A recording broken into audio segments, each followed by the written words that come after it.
The FIA GT Championship has moved on to Suzuka in Japan. Let's join Simon Taylor. Welcome to a baking hot Suzuka, and here's the reigning champion Bernd Schneider, who once again has pole position in the V8 Mercedes. It's looking good for the Silver Arrows, although the blue Person V12 Mercedes of Gunnar and Thiemann, unhappy on the Suzuka bumps, had this off during qualifying. Our Scots hero Alan McNish in the Works Porsche has qualified third, but it's an all-Mercedes front row again. The Brazilian Ricardo Zonta taking the number 2 Mercedes into its position on the outside of the front row. It's 1,000 kilometres long, this race, and the heat is going to be a big factor. There's the second Works Porsche, Jörg Müller on the outside of row 2, Alan McNish on the inside. Then come the old-type V12 Mercedes in their blue Person colours, and seventh quickest, our old friend the Silver Panos, with a new trio of drivers this weekend, led by Frank Lagorce. Back on row 5 is Jeff Lees in the black GTC McLaren, shared as always with its German owner Thomas Becheur. And now they go away on the warm-up lap. The track temperature, as you see from that caption, 41 degrees centigrade. And it's going to be a very long and a very hot afternoon. Fastest GT2 car in practice was the gallant red Marcos. There it is on the left of the picture there, the red-nosed, green-painted car. And cockpit temperatures in that Marcos, front-engined, very hot inside. We're riding in it now, in fact. Cockpit temperatures during practice were recorded at 60 degrees centigrade inside that cockpit. Korreuser, the Dutchman at the wheel now, weaving about to warm up the tyres. Immediately behind him on the grid, the two V10 Chrysler Vipers, his strongest challengers in GT2. The two Silver Arrows at the front, coming down to the very tight chicane, which leads them onto the start-finish straight of this Japanese Grand Prix circuit at Suzuka. It's a rolling start, of course, as it always is in these FIA GT battles. And as they come onto the start-finish straight, the lights are still red. Now they're green, and the Mercedes move as one. Yellow mirrors is Schneider, red mirrors is Zonta, and it's Schneider who's nosing ahead as they go down the start-finish straight, down towards turn 1. Alan McNish is there as well in the first of the two Works Porsches, then the two blue Person Mercedes, but it's Silver Mercedes 1 and 2. It's Works Porsches 3 and 4, then the two blue Mercedes, and then Jeff Lees has made a tremendous start up from the 5th row. The Marcos is leading the two Vipers in GT2, but at the front, the Mercedes already putting their authority on this race, with Schneider and Zonta leading McNish and Müller in the two Porsches. Wonderful swooping circuit here at Suzuka. It's got every sort of corner. It's got quick ones, it's got tight ones, plenty of overtaking opportunities. There is Jeff Lees in the black McLaren, consolidating this remarkable start he's made, which has put him ahead of the Silver Panos and ahead of the two green Zaxbyt Porsches. There's the Marcos, 1, 2 and 3 in the GT2s, the Marcos, and then the two V10 Chryslers, but the two Mercedes at the front. And what's going to be fascinating to see is whether Bernd Schneider will try and extend the lead while Ricardo Zonta in second place tries to ease his pace and keep those two threatening Porsches behind. All this season, the Mercedes have been the winners in the FIA GT Championship. Porsches, always the bridesmaids, never the brides. But today, Alan McNish thinks that he can get among the Mercedes. Schneider, number 1. Zonta number 2, their race numbers indicating the places they are, and Zonta is still tucked in beside Schneider, and the two Porsches are staying with them as they go up to 195 miles an hour. We ride now with Jeff Lees in the McLaren on the brakes at the end of the long straight, nosing into the slightly downhill turn 1 with ahead of Thomas Becheur, the two V12 Person Mercedes on the power once more as we watch these Mercedes. You look at the colour of the mirrors in FIA GT racing, because that's how the pit crews are able to tell their other identically coloured cars apart. And into the pits, one of the Japanese entries, that's the Toyota Supra of Keiichi Tsuchiya, who's already in trouble. In fact, he's been off. Look at the gravel in the air intake. He's been into one of the gravel runoff areas, and Alan McNish, meanwhile, keeping the pace up. He's not letting those two leading Mercedes move away from him. He's got his teammate Jörg Müller running behind him to support him, and still yellow mirrors and red mirrors. Schneider leading Zonta, then McNish in third place, Müller in fourth place, and these four cars are bringing the Mercedes-Porsche battle to the front of this race in Japan. Schneider now easing away a little bit from Zonta. Zonta is now perhaps starting to hang back. Is it because he wants to, or is it because he can't quite stay with the pace of Schneider? Here's our GT2 battle, and look at Koreuser in that multicoloured Marcos weaving down to the right-hand side of the road to block off Carl Wendlinger. He's going to share that car today with Justin Bell, and still holding the GT2 lead as the GT1 cars are already lapping the slower GT2 cars. Eric Graham's little black Porsche being lapped already, and once more Zonta in this traffic is closing up again. Alan McNish has got his headlights on. Alan McNish doesn't want to be delayed by any of the little GT2 cars that he's lapping as he strives to hang on to these two flying silver Mercedes. Very much the class of the race, and everybody else dropping further and further behind. Schneider, Zonta, the young Brazilian Formula 3000 champion last year. Actually looking at the inside of Schneider there. Zonta, I'm sure that isn't in the script, looked as though he was going to have a go at overtaking his team leader. Well, certainly Schneider won't be having that, and Schneider re-establishes himself at the front. They're lapping another GT2 Porsche, and McNish is still close. McNish is still there. Jörg Müller in fourth place, and the other Porsche keeping this battle in sight. But I think that gave Schneider a little bit of a surprise. He suddenly found Zonta coming up inside. Here's this GT2 battle again. Marcos on the left, the two blue and white V10 Vipers. Carl Wendlinger, the leader of that pair, with Pedro Lamy, the young Portuguese, in the second car. Wendlinger, of course, a Formula 1 driver, until he had a dreadful accident. A near fatal accident, in fact, at Monte Carlo just a fortnight after the death of Ayrton Senna, and since then he's had a long call back to recovery. There is Wendlinger at work. Carl Wendlinger in the left-hand drive V10 Viper. It must be very, very warm in there indeed, but Wendlinger now fully recovered from that accident and enjoying a second career in GT racing. Off goes the Porsche 911 GT2 of Takagi Suzuki, right off into the dust, the car he was going to share with Nigel Smith. That may well spell the end of Nigel Smith's work before it's begun here. And look at Schneider, the yellow mirrored Mercedes, right in the back markers. There's Zonta, and Alan McNish is hanging on to Zonta. Zonta briefly delayed by the back marker, and McNish is going through on the outside. McNish has got him! McNish is second! A brilliantly opportunist move there by the little Scotsman. He went one side of the back marker just as Zonta was going the other. Zonta wasn't expecting that at all, as we see Schneider cross the start-finish line. Zonta is fighting back. Zonta is trying to pull alongside Alan McNish as they go past us down towards the first corner. McNish is on the inside. Zonta has to drop back into third place, and as they go sweeping round that corner, McNish has got that second place. Ricardo Zonta pushed down into third, and that's an example of how you can move up in GT races. You use the back markers, and Alan McNish, a very, very skillful driver indeed in these crowded conditions, and through the twists and turns, going down under braking into that chicane, Alan McNish was handed a tiny little opportunity, and he turned it into second place. Oh, and he's hit him! Zonta has hit him! Zonta has hit him twice. They're both off. McNish off, Zonta off, and they're both beached. McNish's wheels spinning. That was the second place battle, and they're both off the road.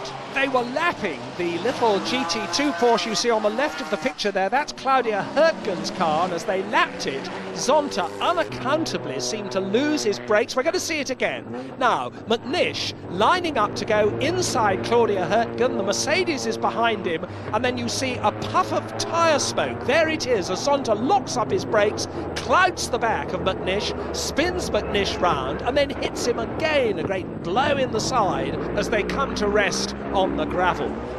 We're back with the GT2 battle again. The Marcos being challenged by Carl Wendlinger. Carl Wendlinger is alongside on the outside. They go down to turn one. The Marcos has the line, but the Viper's going round on the outside, and I think he's through. Then Wendlinger has to touch his brakes once more, but Wendlinger is on the right line for the next corner, which is a left-hander. There goes the Viper. The Viper has the GT2 lead. Koreuser pushed down to second place. Oyser challenges again, looks at the inside of the left-hander that follows, and meanwhile Claudia Hurtgen's got her Porsche back to the pits. I can tell you that Ricardo Zonta is also out of the gravel, but the last to be released from the gravel is Alan McNish. There he is. McNish only now getting back onto the circuit. Clouds of dust, and I would think clouds of red mist inside the cockpit of that Porsche, because Alan McNish must be absolutely furious. He got that car into second place and he was then booted out. In fact, now this is what's happening. We've been told that Ricardo Zonta is getting a 3-minute stop-go penalty, so the number 2 Mercedes, which doesn't seem to be damaged, is being held in the pits for 3 minutes as a punishment for that. But Alan McNish lost much more time than 3 minutes. He was stationary for 3 whole laps before they finally got that car out. I say it was undamaged, the number 2 Mercedes. It's got a little bit of damage at the front, as back into the race goes Ricardo Zonta, and quite separately Jean-Marc Gounon in the blue V12 Mercedes has lost his nose section. He left it somewhere out on the circuit. He's come in for a new one, and there is Gounon suffering considerably from the heat. He's out of the car, his co-driver's taken over. The order now, after all these dramas, Bernd Schneider still the leader, Jörg Müller in this Porsche up into second place, Christophe Bouchou in the other person blue Mercedes in third place, and Frank Lagorce in the Paynos is fourth. Jörg Müller out of the car, in gets Uwe Altzen, and there's Ricardo Zonta working his way up through the field after that 3-minute penalty held him in the pits and dropped him down the order. The Marcos coming into the pits now. We've got lots of activity because we're now in the sequence of the first routine stops and driver changes. There's the leader in. Bernd Schneider already out of the car. Mark Webber, his co-driver from Australia, being strapped in, and we've also got the Alan McNish car in. There is the number 7 Porsche. Alan McNish out of that car now. It's well down after losing 3 laps in the gravel, courtesy of Ricardo Zonta. But Yannick Dalmas back at the wheel of that car now, and it's underway, or it is now, slightly slow away. There's Alan McNish making his feelings known to Herr Alfrecht of the German Mercedes team, and he's describing in graphic terms, look at that, exactly how he felt about Ricardo Zonta hitting him from behind. And as Mark Webber goes on his way, lapping the Hugh Chamberlain Viper, let's now hear from Alan McNish. Zonta just drove into the back of me. It's the second time it's happened this year, and to be honest, I don't think it is the sort of driving that any form of motorsport should advocate, and to do it 2 times to me, I think it's just deplorable. I'm going to have a word with him. I wouldn't mind being a fly on the wall when that conversation takes place in the pits. Well, the Porsches continue to work their way through the traffic with the number 7 car having a long way to go. That's one of the Conrad cars going off, one of the GT2 Porsches from the Conrad team. He's taking a very, very long way round. I think he's going to get back onto the circuit undamaged. Whoops! Oh, Nelly goes back. Nelly has another accident. And you can see how slippery it is out there. But meanwhile, the Paynos is doing a mighty job in 4th place. The heat in that car must be almost overwhelming, because the front engine car, the exhaust manifold wrapped around the driver's legs, it's very hot in there at any circuit. Here in the tremendous heat of Suzuka, it must be very, very hard to bear. In fact, the cockpit temperatures in any of these cars is intense under racing conditions. There's Jun Harada taking over the 911 GT2 Porsche from Martin Stretton. Stretton's just brought the car in, and I think he is suffering from heat exhaustion. He's lying down in the pit, and they're trying to cool Martin Stretton off, and that indicates what hard work it is here in this race. But Mark Webber seems pretty comfortable. His Mercedes has a big lead, but there's still a long way to go.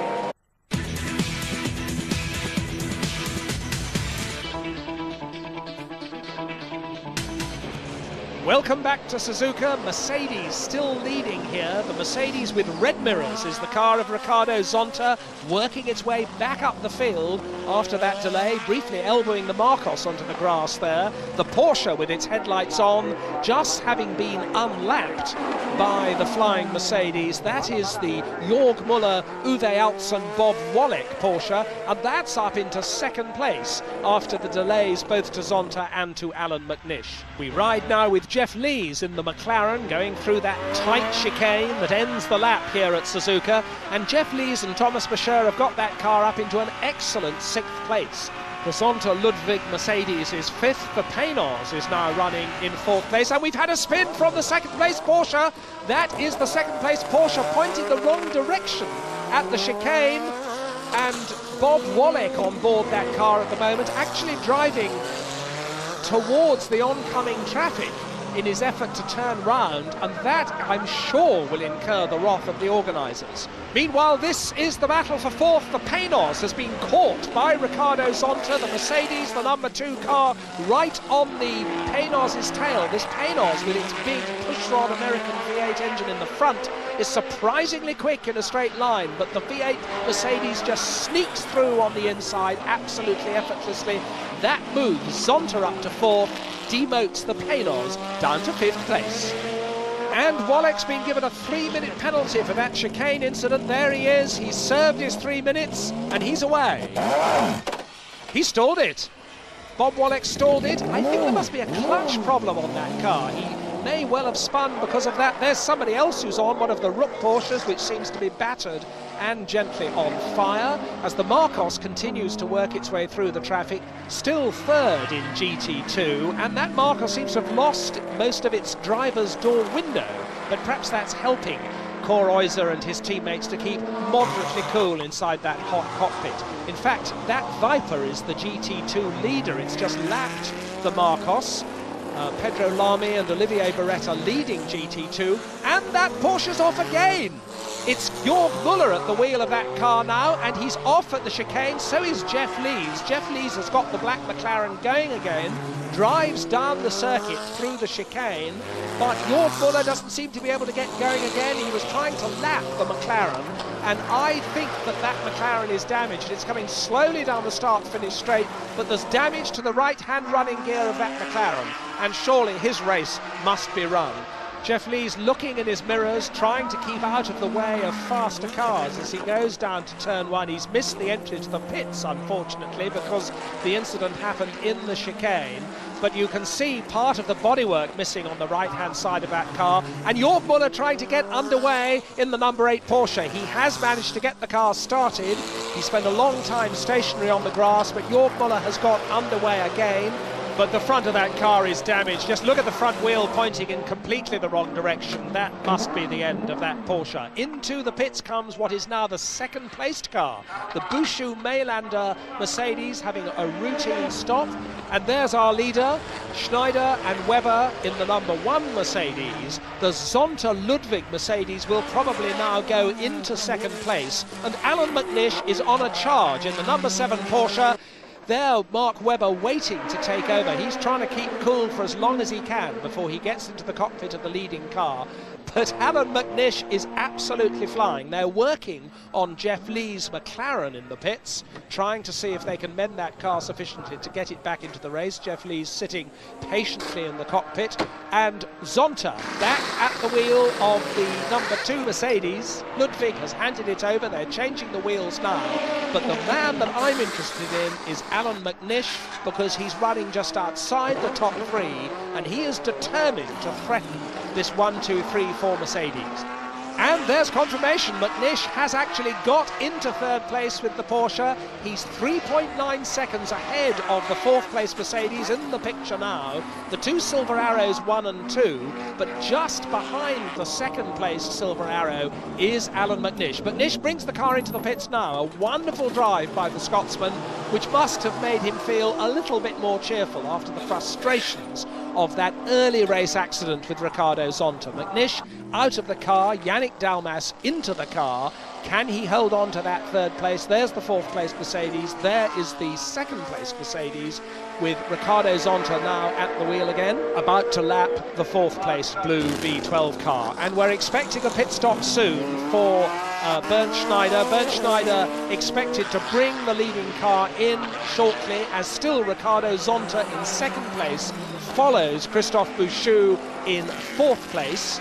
The Jörg Müller Porsche still parked down here beneath my commentary box on the start-finish straight. Its steering apparently broken because of that collision with Jeff Lees, and the blue Mercedes is indeed lapped by Zonta, who also laps, as they both do, that splendid rumbling Marcos, which is still continuing to be in the top three in GT2. And they're ready for Schneider's pit stop. The Mercedes pit ready, Bernd Schneider in the pit lane, and Mark Webber is ready. The headlights on for Schneider comes in. Mark Webber gets the door open, and Schneider, no doubt delighted to have finished his work for the day, but Mark Webber's got the final stint to do. Schneider worms his way out of the tight, hot cockpit. Mark Webber puts his own seat in. They're refueling the car, but they're not allowed to start working on the wheels and change the tyres until the refueling is finished. That's the GT rules in this championship. So refueling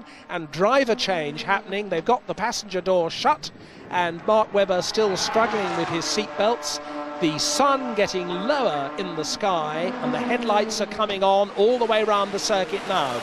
There, the leading Mercedes and Yannick Dalmas in the Alan McNish Porsche running together. The Porsche ahead of the leading Mercedes and about to be lapped for the third time. But that's significant because it was 3 laps that Alan McNish lost while that car was stuck in the gravel after its collision with Ricardo Zonta. If that hadn't happened, the complexion of this Mercedes-dominated race just might have been a bit different.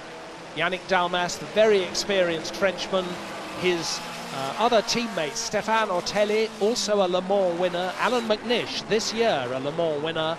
Tremendous experience in long-distance racing for all 3 drivers in that number 7 Porsche, and you can see the brake discs glowing red as Dalmas gets on the brakes, accelerates away out of the second gear hairpin and on through the back section of this circuit. Lights on, says the sign, so everybody must now put their lights on. There's a blue flag there for somebody. In fact, we're looking at the GT2 second-placed Viper of Justin Bell, shared with Carl Wendlinger and Hidashi Matsuda. Big headlights let into the bonnet, which we don't normally see on these cars, although we saw them, of course, at Le Mans. There, cooling off, is Bernd Schneider in the red hat, Klaus Ludwig. Their day's work is done, but they're watching their cars running in first and second places. And that's the leading Viper. Top of GT2, Olivier Beretta, Pedro Lamy and Dominic Dupuis. Vipers 1 and 2, but that Marcos is still running reliably, albeit a lap down, in third place. And the 911 Porsches, there's a gaggle of them about to be swallowed up by the lead Viper. The Porsches vanquished, so far anyway, on this Japanese circuit. It's starting to look like Le Mans here in Japan. The headlights blazing all the way around the Suzuka circuit. There's Ricardo Zonta on his final stint. You can see the brake discs glowing red in the twilight. And one of the GT2 Porsches is going very slowly on the start-finish straight. It's smoking badly. In fact, I think the back of the car is on fire. It's got an oil leak, and the oil is dripping onto the hot exhaust system, it seems. What oil that isn't burning is going onto the circuit and making it even more slippery. But meanwhile, we have our leader on his final lap. Mark Webber comes through the chicane in the number 1 Mercedes CLK. The checkered flag is waving. He's greeted by the Mercedes team. He crosses the finish line to win another victory for Mark Webber and, of course, for Bernd Schneider, another Mercedes 1-2 here in Japan. That will put Schneider and Webber 3 points clear at the top of the Drivers' Championship table. It makes Mercedes almost completely unbeatable in the Manufacturers' GT Championship. But for Porsche, in the end, a great third place for Alan McNish. So the winning streak continues for Mercedes. Yet another 1-2. Frustration, though, for Porsche and Alan McNish. He spent 3 laps in the gravel after Zonta punted him off and finished 3 laps down. It could have been much, much closer. Order was restored in the GT2 class, with the Vipers once again taking first and second and increasing their lead in the championship. Good to see the British-built Marcos giving them a run for their money, though, in the early stages. But these are the cars that everyone's watching. The Mercedes CLKs are almost in a class of their own. Bernd Schneider and Mark Webber now head the Drivers' Championship from teammates Klaus Ludwig and Ricardo Zonta, who are 26 points clear of Alan McNish and Yannick Dalmas. And even Schneider thinks Porsche were unlucky in Japan. Yeah, I would say the race could be much harder when the Porsche guys had not those problems with Ricardo Zonta, and afterwards they got punished again. That means the guys were a little bit unlucky. They set the fastest lap, that means they're in a good shape. It was just unlucky. Maybe next time we'll see more interesting race. And next time is at Donington. We'll have that for you in a fortnight.